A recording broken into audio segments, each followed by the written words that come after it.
अपराध के कारणों के सिद्धांत यह समझाने का प्रयास करते हैं कि लोग अपराध क्यों करते हैं। किसी एक कारण से अपराध नहीं होता, बल्कि जैविक, मानसिक, सामाजिक, आर्थिक और पर्यावरणीय कारण मिलकर अपराध को जन्म देते हैं। इन सिद्धांतों का अध्ययन पुलिस, न्यायालय, विधि निर्माताओं तथा अपराध शास्त्रियों को अपराध रोकने और अपराधियों के सुधार में सहायता करता है। आधुनिक अपराध शास्त्र किसी एक सिद्धांत को पूर्ण नहीं मानता, बल्कि सभी सिद्धांतों के संयुक्त अध्ययन को अधिक उपयुक्त मानता है। एक शास्त्रीय सिद्धांत। इस सिद्धांत का प्रतिपादन मुख्य रूप से सीज़ेर बेक्केरिया और जेरेमी बेंथम ने किया। इनके अनुसार प्रत्येक व्यक्ति के पास स्वतंत्र इच्छा, फ्री विल होती है और वह अपराध करने से पहले लाभ और दंड की तुलना करता है। यदि उसे अपराध से मिलने वाला लाभ अधिक दिखाई देता है तो वह अपराध करता है।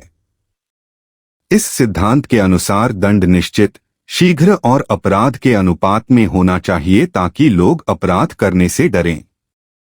दो प्रत्यक्षवादी या सकारात्मक सिद्धांत। इस सिद्धांत का विकास सीज़ेर लोम्ब्रोसो, एनरिको फेरी तथा रैफेल गरोफालो ने किया। इनके अनुसार अपराध केवल स्वतंत्र इच्छा का परिणाम नहीं बल्कि जैविक, मानसिक और सामाजिक कारणों का परिणाम है। लोम्ब्रोसो का मत था कि कुछ व्यक्ति जन्म से ही अपराधी प्रवृत्ति वाले होते हैं। यद्यपि यह विचार आज पूर्णतः स्वीकार नहीं है, फिर भी इस सिद्धांत ने अपराध के वैज्ञानिक अध्ययन की शुरुआत की। 3 समाजशास्त्रीय सिद्धांत। इस सिद्धांत के अनुसार अपराध का मुख्य कारण समाज की परिस्थितियां हैं। गरीबी, बेरोजगारी, अशिक्षा, टूटे हुए परिवार, बुरी संगति, सामाजिक असमानता तथा शहरीकरण अपराध को बढ़ावा देते हैं।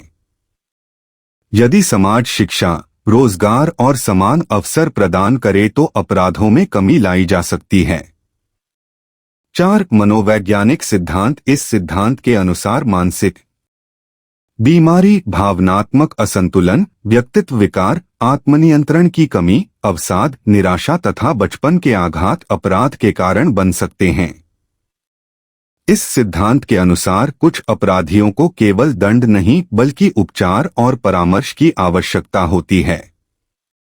5 आर्थिक सिद्धांत। यह सिद्धांत मुख्य रूप से कार्ल मार्क्स और मार्क्सवादी विचारकों से संबंधित है।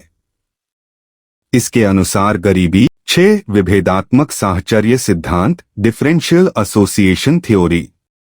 इस सिद्धांत का प्रतिपादन एडविन एच सदरलैंड ने किया। इसके अनुसार अपराध सीखा हुआ व्यवहार है। व्यक्ति अपने परिवार, मित्रों और अन्य लोगों के संपर्क में रहकर अपराध करना सीखता है। यदि बच्चा अच्छे लोगों की संगति में रहेगा तो कानून का पालन करेगा, लेकिन यदि वह अपराधियों की संगति में रहेगा तो अपराध सीख सकता है। गुण। यह किशोर अपराध और समूह अपराधों की अच्छी व्याख्या करता है। दोष। यह अकेले किए गए सभी अपराधों को नहीं समझा सकता। 7 एनोमी या तनाव सिद्धांत, अनोमी और स्ट्रेन थ्योरी। इस सिद्धांत का प्रतिपादन रॉबर्ट के मर्टन ने किया।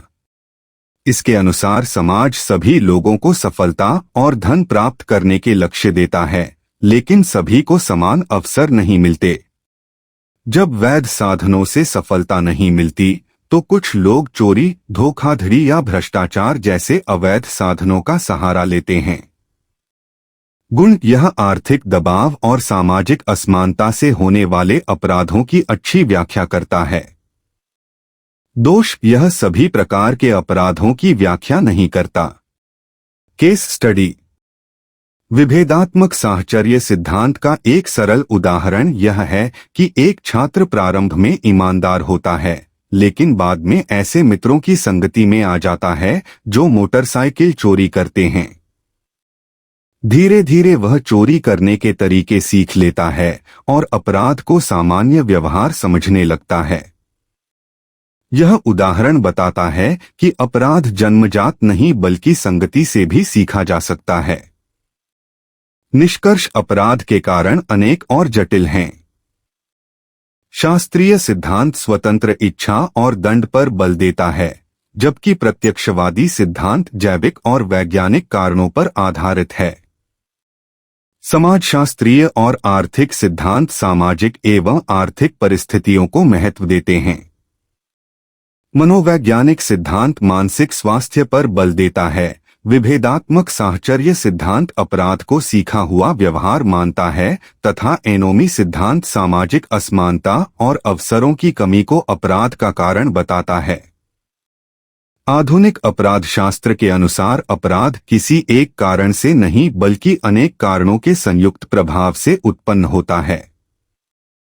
इसलिए अपराध की रोकथाम के लिए कठोर कानूनों के साथ साथ शिक्षा, रोजगार, नैतिक मूल्यों, पारिवारिक सहयोग और सामाजिक न्याय को भी बढ़ावा देना चाहिए।